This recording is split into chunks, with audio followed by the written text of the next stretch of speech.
A little preparation goes a long way. Learn more about how to prepare for storms year-round at DuquesneLight.com/stormplan. That's DuquesneLight.com/stormplan. Don't miss your chance to step up and make a difference in your community. The Highmark Walk for a Healthy Community supports over 150 local health and human service agencies across 6 regions, including Erie, Johnstown, and Pittsburgh. To donate or register for an upcoming walk, log on to walkforahealthycommunity.org.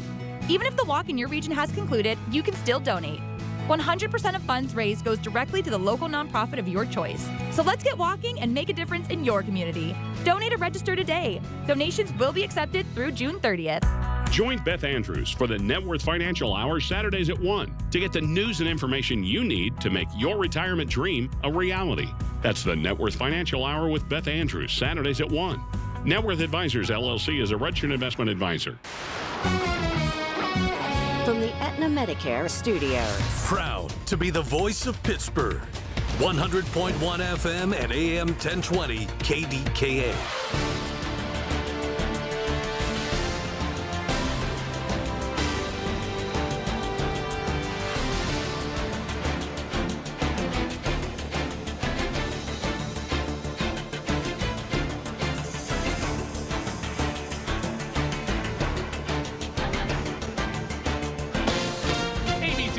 I'm Mike Dubusky. Iran firing several missiles at Israel this afternoon. The IDF says it was able to intercept all of those strikes, and after Israeli forces launched strikes on Hezbollah targets in Beirut. Republican Congressman Mike McCall speaking with ABC's This Week earlier today about the president's Middle East strategy. I think they thought the regime would implode after taking out the top leadership in the Ayatollah, and that didn't happen. Maine's crucial Democratic Senate primary is this Tuesday, with Graham Plattner facing questions about his treatment of women. The progressive outsider, Graham Plattner, essentially forced Janet Mills to suspend her candidacy. But as those controversies have grown around Plattner, Mills herself has reminded people she's actually still on the ballot on Tuesday. She's being talked about as a potential backup candidate should Plattner decide to drop out. ABC's Rick Klein, and the manhunt continues in Ohio for the suspects in yesterday's shooting at an outdoor festival. This is ABC News. 30 time would have been 30, no, would have been 30, being 30, been 29. If that'll help, been 29,000. Get ready to bid on the equipment you need in the Ritchie Brothers Northeast Regional Auction on June 23rd. Inventory is housed at locations in Pittsburgh, North Franklin, and Northeast Maryland, with in-person inspections available. Bid on a wide selection of construction and transportation equipment. Don't miss this great opportunity. Visit rbauction.com/Pittsburgh to sign up. Again, that's rbauction.com/Pittsburgh. Hi, this is Les Botkin of Botkin Family Wealth Management. My wife Barb and I celebrated our 50th wedding anniversary with a Florida family vacation. The intense August heat prompted me to share a story with my grandkids about working my first job as an assistant golf pro in my early 20s. I earned $2.10 an hour and was thrilled when I found a great pair of work shoes for only $7. They were injection molded plastic. Even the stitching was plastic. I felt like I'd hit the jackpot with those fine-looking shoes. That was until I was teaching a golf lesson on a hot summer day. When standing on the tee, I felt my feet burning up and realized my shoes were literally melting onto the grass. I suddenly realized why they'd been such a bargain. Remembering times like those make me appreciate the journey of my life. At Botkin Family Wealth Management, we're interested in hearing your story because understanding your beginnings is an important part of appreciating what it took to get where you are today. Visit us at botkinfamilywealth.com. Securities offered through LPL Financial, member FINRA SIPC. While you sleep, there are people you've never met who are working hard to make your morning. People who get up at ungodly hours to make sure you get the information you want. People who dedicate their lives to make yours better while you sleep.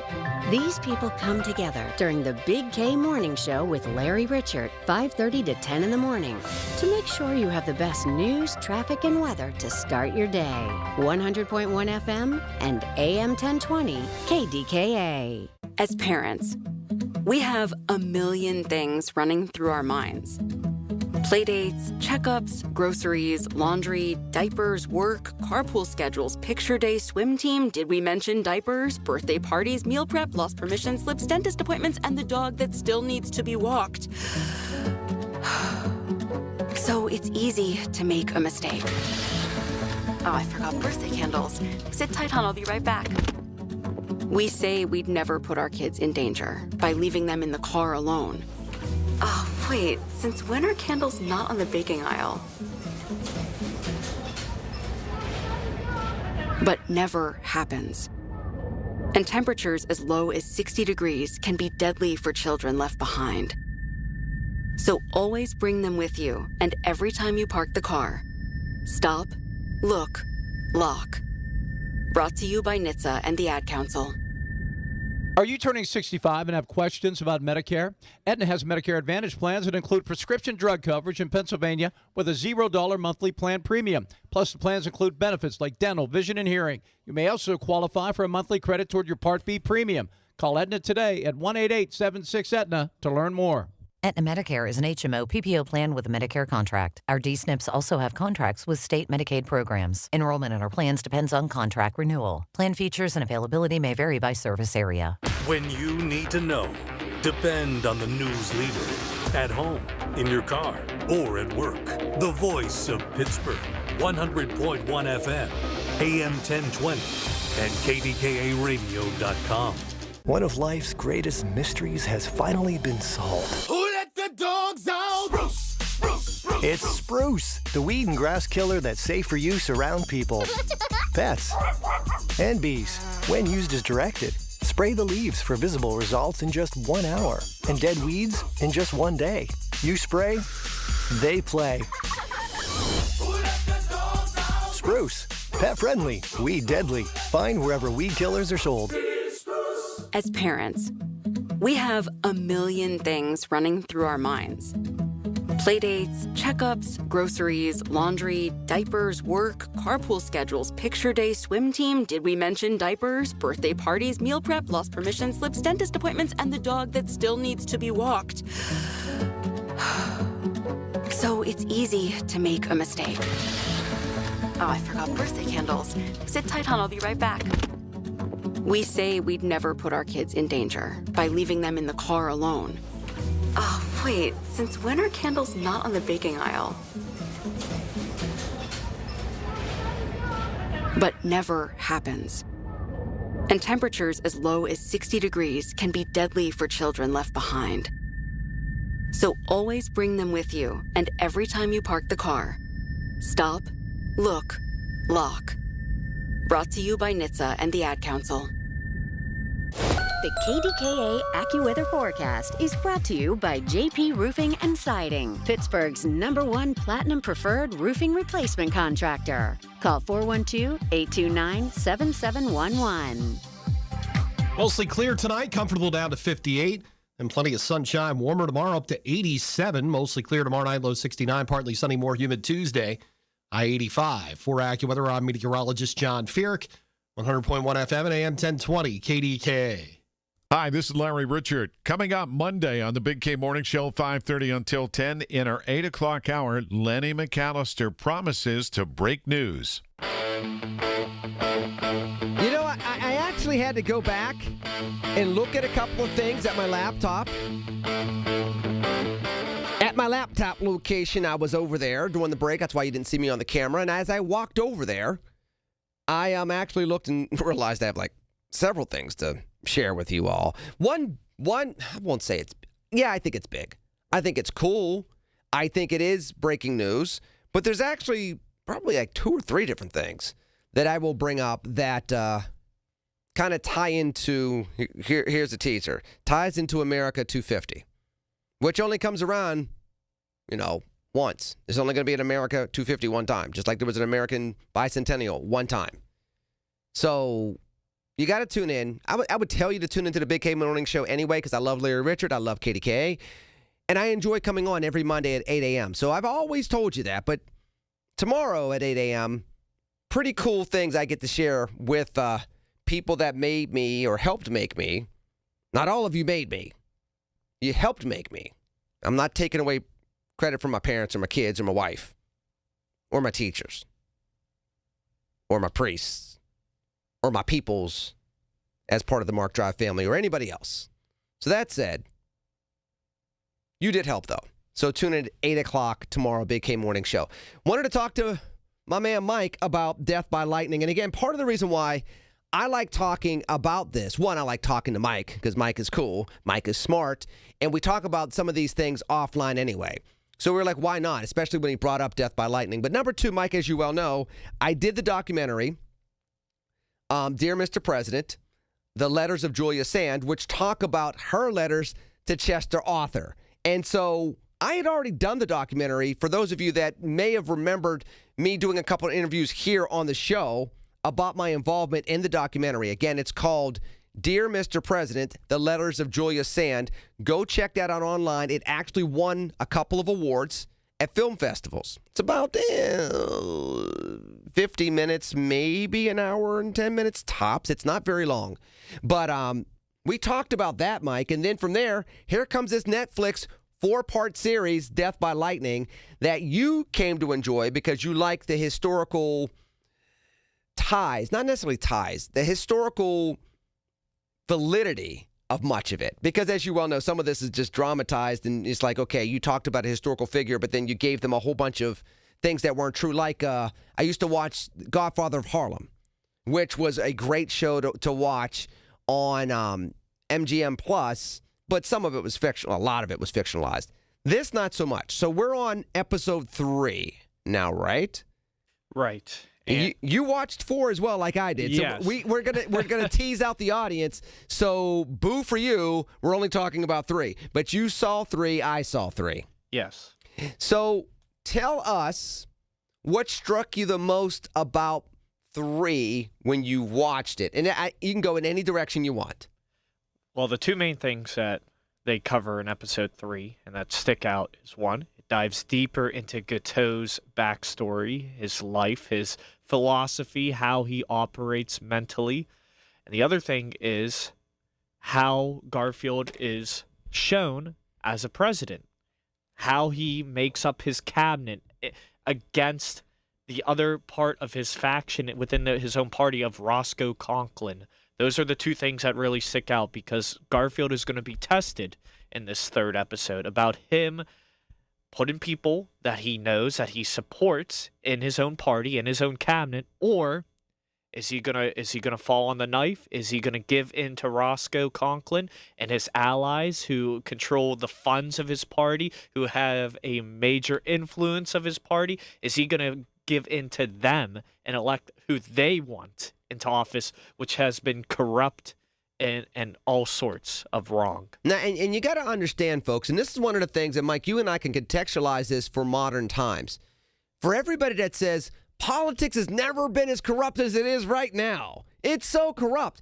Literally, you go watch episode 3 and you realize, oh, you're telling me that the most powerful man in the United States of America is not the president of the United States of America? This was a perfect example of that and how it was playing out in 1881. Yeah, it's not that far from today. That was 1881. That's 140 years ago. So 145 years ago. So it's not that long ago, and it shows how short our time as a country and a nation really is if you put it into that perspective. So the two main things that stick out. We see Garfield go in. He's not giving in. He puts his foot down. He tells Blaine, because he elects Blaine to his Secretary of State. He tells Blaine, if we're gonna lose this, we're gonna lose this together. And you know what he does? Where does Roscoe Conklin and Chester Arthur? Where does all their funds come from? Where does their power come from? So it comes from the Griff system by way of the Port of New York. So these are New Yorkers. And as being New Yorkers, they controlled a whole lot of the revenue that comes into the United States. Now, you have to remember, there are two things that are going on in 1881. So this is the beautiful thing about how they did this story. They did contextualize it well, in my opinion. I think you agree, Mike. Number one, it's still less than 20 years after Lincoln was assassinated, which means it's less than 20 years after the Civil War. You have a country that's trying to rebuild and heal and everything else. Garfield himself is a Civil War veteran. In fact, there's one scene from a previous episode where he brings in a Civil War veteran to sleep in his bed because the dude was sleeping on the street. But number two, and this is relevant to what Mike was bringing up, the other relevant thing is America is this emerging superpower. So put it in the context of Andrew Carnegie and John D. Rockefeller and J.P. Morgan and the like. These businesses are starting to build up. The American economy and the American name geoeconomically is starting to mean something. And if the Port of New York is that important as things are rising, guess who ends up having all the power? It's particularly people in New York. And people forget, and you will see this if you watch the 4-part series, particularly from episode 2, Garfield can't win without having New York, which is why they put Chester Arthur, who, at one point in time in episode 3, Garfield calls the least qualified man to ever be vice president of the United States, period, bar none. But that's the reason why he was on the ticket. Right. And Garfield tries to undermine them by electing a new Custom of the Ports officer, which infuriates Arthur and Roscoe Conklin. So what they're going to do now is they're going to threaten every single senator that Garfield is trying to elect into office with their lives so they can get who they want. And we just see that tension and that battle play out within episode 3. At the same time as all of this is going on, as Garfield is meeting with potential members of his cabinet that he's interviewing, we see an interaction with him and Charles Guiteau. Yes. And before that, when he sets up the meetings with all these people, one of the people that is working for him and his wife, Lucretia, they ask him, shouldn't you have security and worried about an assassination attempt? And then he says a famous quote that is named of the show.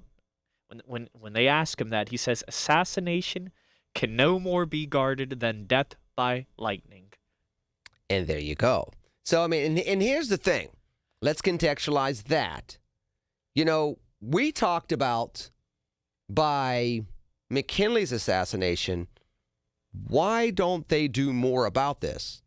But it's not like they were shooting presidents back then. There was only one president that was assassinated, and it was very easy to rationalize, well, you know, this was a Confederate sympathist that ended up trying to restart the war, and that's the reason why Lincoln was shot. They're not thinking about this, let alone over the reason why Guiteau was motivated to kill Garfield. That would seem to be beyond the pale and not something that people would do. So it's an interesting quote. And again, it's what I love about talking to you, Mike, is the fact that you understand the history of this. Let me ask you this. So as you saw Guiteau, and you get to see that Guiteau is both mentally ill, which historically his family tried to put him into an institution and he escaped from it. Mm-hmm. The flip side is you can also see that he's both not right mentally, but also just corrupt. He doesn't have values or principles. I mean, the dude's literally by candlelight practicing forgeries. Yes, and James Blaine calls him an opportunist, and that perfectly summarizes who Charles Guiteau is as a human being. And we see his early life, how he joins...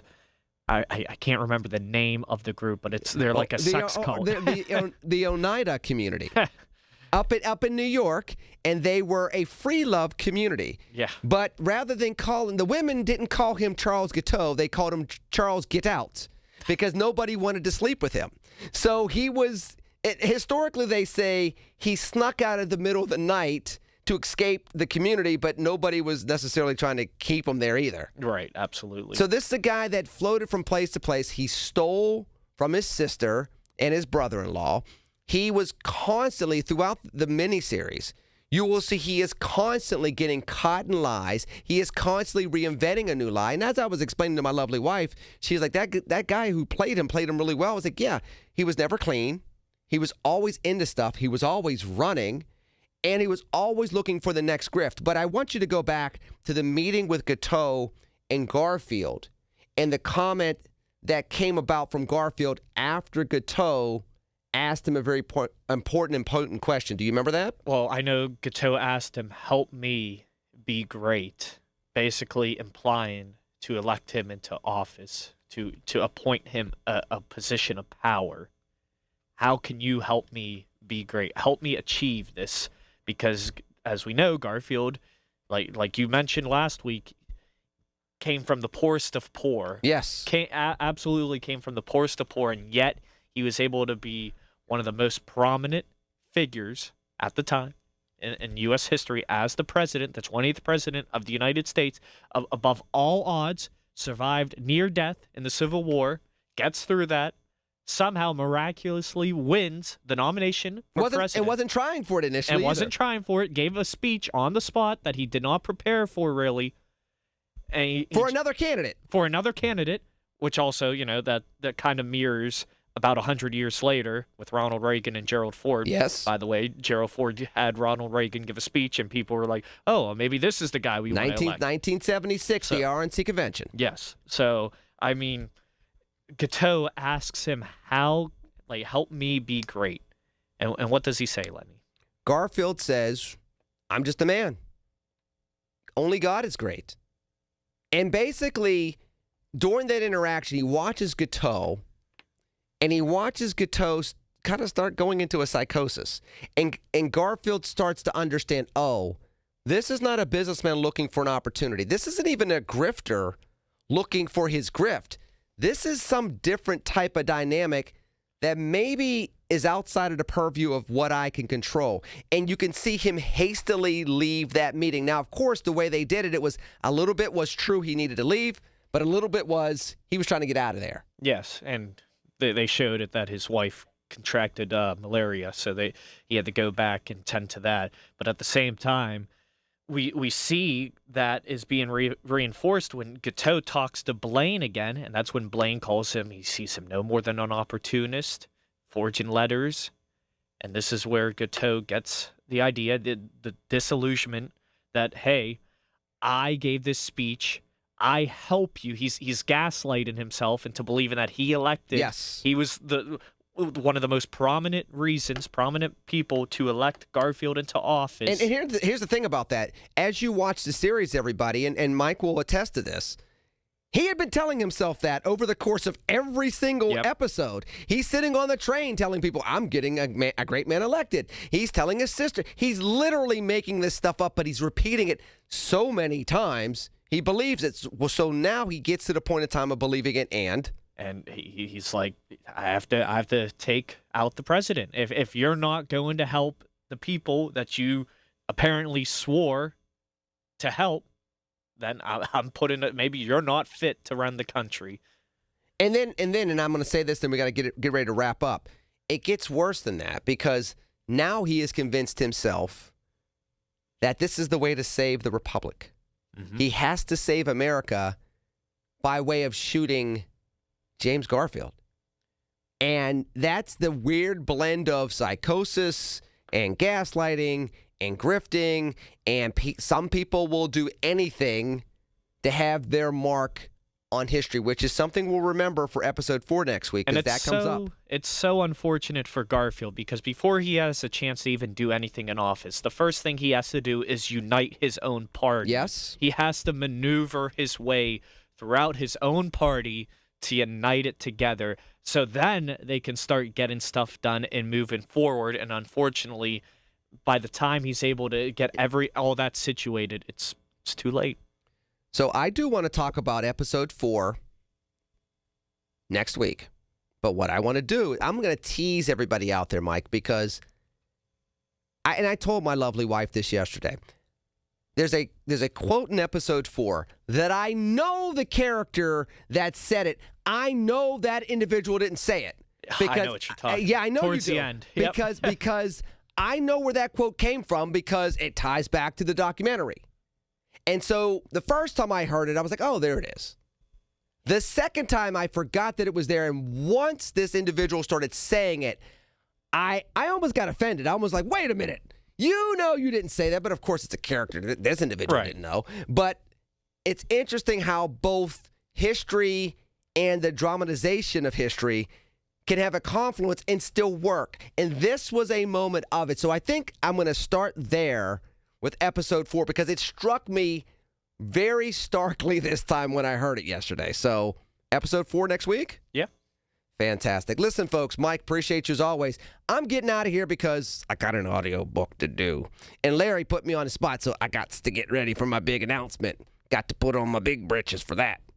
Anyhow, I don't have big britches. I'm only 5'8". That said, I will be here tomorrow morning 8 a.m. with the Big K Morning Show and Larry Richard. Always enjoy being here with him. I will have an opportunity to share at least one piece of, I think, is exciting news that I hope that as I share it with the Pittsburgh community, people that I grew up around, people that I love, people that I live around right now, that you will see that although it's going to be tied to me in one regard, that because of me being from here, that you have a small piece of it as well. And considering that it's tied to something that will only come around one time, I think it's pretty cool. In the meanwhile, Big K Morning Show, 8 a.m. I will be around throughout the week.